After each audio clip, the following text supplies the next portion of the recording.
John, it's the close of day one of the Chilli IQ Managing Partners Forum for small and boutique firms. You've been the chair today. Any kind of thoughts or themes from your view from the front? Yeah, no, look, I think it was a really good day. I haven't been, I think, the last time. I think I went to the first one, and then it's taken them 6 years to invite me back again. Yeah. But yeah, it was good. And I was trying to remember, how different it was the first time around. I found that really powerful when you did that outline at the beginning, the 2012. Because it doesn't sound 2 minutes ago. No, it really doesn't. 2012, and yet the world has changed, whether we thought of it at the time or not. But there's been so many changes, and they've all been part of it. They're at the coalface. I thought there was perhaps more acceptance of a whole lot of things than say the first time went there. I think there's always, we're lawyers at the end of the day, there's a fear, we fear change or whatever, but it's the opportunities. I think I said to you and I said to the group today, sure, they're not the big firms, they don't have the deep pockets, they don't have all that sort of stuff, but they've got agility, they've got the ability to take risks, to be authentic, and it was quite powerful. The listening to Eric Chin, who just gave a great summary of the legal space out there, and I think whatever the big firms do, there is some trickle down effect.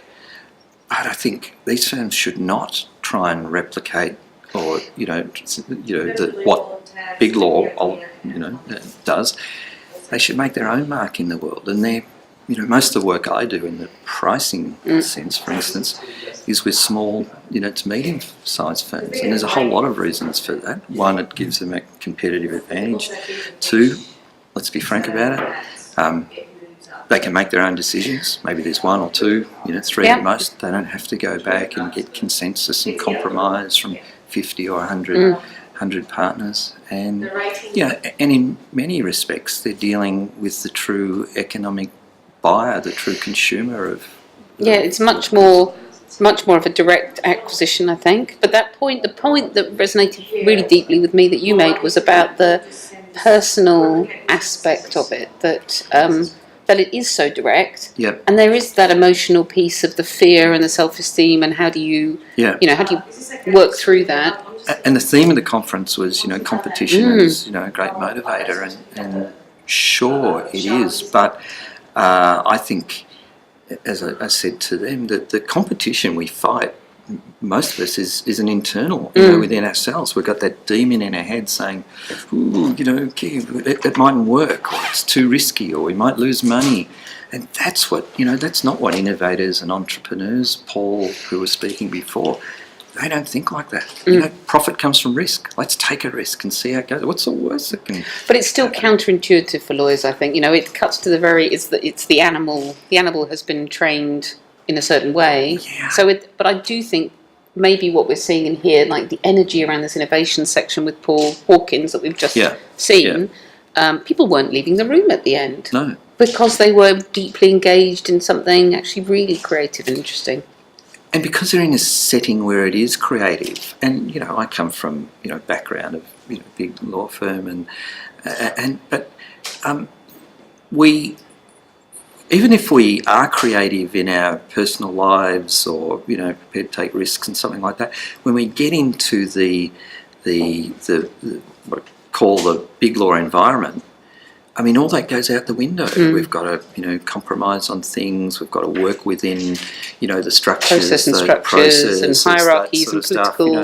And the world has changed. That's commoditised now. They can buy that, the tangible legal skills. It's a given, but it's what makes this group different. What makes really smart, intelligent, creative lawyers different is the intangible benefits they give to the clients. And I'll stop frothing at the mouth, but it was. We haven't been able to work out a way how we build that, because we build by time and activity and input. How do you build creativity? How do you price creativity? How do you price the value? And I think it was fantastic to finish up with Paul this afternoon. And And I think a lot of the innovative things I was talking about is not the big bang. A lot of it's not even, No, technology. it's little pieces, little pieces. Yeah, I think, I find that the better firms do the simple things consistently well. I know this, but even saying thank you, remembering someone's name, remembering what sort of coffee they like, all those little things, customer service, all that sort of stuff. We've tended to take it for granted, and I think, the world's changed. I said today, I don't think our clients anymore compare us with necessarily the service they receive from another law firm. They compare us with the service they receive from anyone. Yeah, exactly. A web service or a shop. Yeah, and if they can do it, perhaps not banks or telcos, but if they can provide this, callbacks, if they can provide, that service, if they can remember, our name, why can't we do it as a profession? And so I do think it's those little things that make a hell of a difference. And if you don't get those basics right, then everything else doesn't really stack up. It doesn't.